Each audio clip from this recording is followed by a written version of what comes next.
പുള്ളിക്കണക്ക് ക്ഷീരോത്പാദക സഹകരണ സംഘത്തിൽ automatic milk collection unit ഉദ്ഘാടനം ചെയ്തു. ഗോഡൌൺ, മിൽമ പാർലർ എന്നിവയുടെ ഉദ്ഘാടനവും ഇതോടനുബന്ധിച്ച് നടത്തി.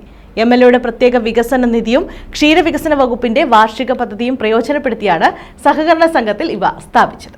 കായംകുളം പുള്ളിക്കണക്ക് ക്ഷീരോത്പാദക സഹകരണ സംഘത്തിലാണ് ഓട്ടോമാറ്റിക് മിൽക്ക് കളക്ഷൻ യൂണിറ്റും ഗോഡൌൺ, മിൽമ പാർലർ എന്നിവയും ഉദ്ഘാടനം ചെയ്തത്. യു പ്രതിഭ MLA ഉദ്ഘാടനം നിർവഹിച്ചു.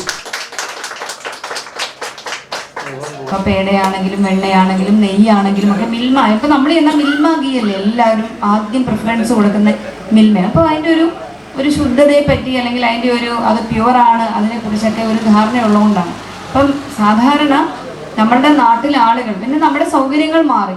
നമ്മൾ 10 പേരുള്ള വീട്ടിൽ നിന്ന് നമ്മൾ 2 പേരുള്ള വീടുകളിലേക്ക് വന്നു. Muthukulam block panchayat president D. Ambujakshi അധ്യക്ഷത വഹിച്ചു. പുള്ളിക്കണക്ക് ക്ഷീരസംഘത്തിന് സ്വന്തമായിട്ട് കെട്ടിടമുണ്ടാവുവാനും അതിനോടൊപ്പം തന്നെ അവിടെ ഒരു ഓട്ടോമാറ്റിക് മിൽക്ക് കളക്ഷൻ യൂണിറ്റിന്റെ ആ ഒരു മെഷീനറി നമുക്ക് വേണ്ടി സംഭാവന ചെയ്തുകൊണ്ട് എത്ര വേഗമാണ് പാലങ്ങോട്ട് തട്ടിലേക്ക് വെക്കുന്നു, പാനിലേക്ക് വെക്കുന്നു, അതിന്റെ കറക്റ്റ് റീഡിങ്, അതിന്റെ എത്ര എമൗണ്ട് ആണ്, അത് അനൗൺസ് ചെയ്യുന്നു, ഡിസ്പ്ലേ ചെയ്യുന്നു, ബില്ല് വരുന്നു, എത്ര വേഗം സുതാര്യമായി. MLAയുടെ പ്രത്യേക വികസന നിധി ഉപയോഗിച്ചാണ് ക്ഷീരസംഘത്തിന് ഓട്ടോമാറ്റിക് മിൽക്ക് കളക്ഷൻ യൂണിറ്റും ക്ഷീരവികസന വകുപ്പിന്റെ വാർഷിക പദ്ധതി പ്രകാരമാണ് ഗോഡൌൺ, മിൽമ പാർലർ എന്നിവയും അനുവദിച്ചത്. ക്ഷീരവികസന വകുപ്പ് ഡെപ്യൂട്ടി ഡയറക്ടർ നിഷ വിശ്വരി പദ്ധതി വിശദീകരിച്ചു.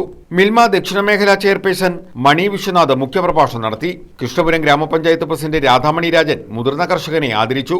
ഓച്ചിറചന്ദ്രൻ, ശ്രീഹരി കോട്ടരേത്ത്, S. നസീം, പാറയിൽ രാധാകൃഷ്ണൻ, ശ്രീലത ജ്യോതികുമാർ, അഡ്വക്കേറ്റ് അജിരാജസ്, Anusha, KM Vasudevan Unnithan, NDV, Akhil Prasad, Swapna Mohan, VN Priya, K. Sreekumar തുടങ്ങിയവർ പങ്കെടുത്തു. News bureau, Kayamkulam.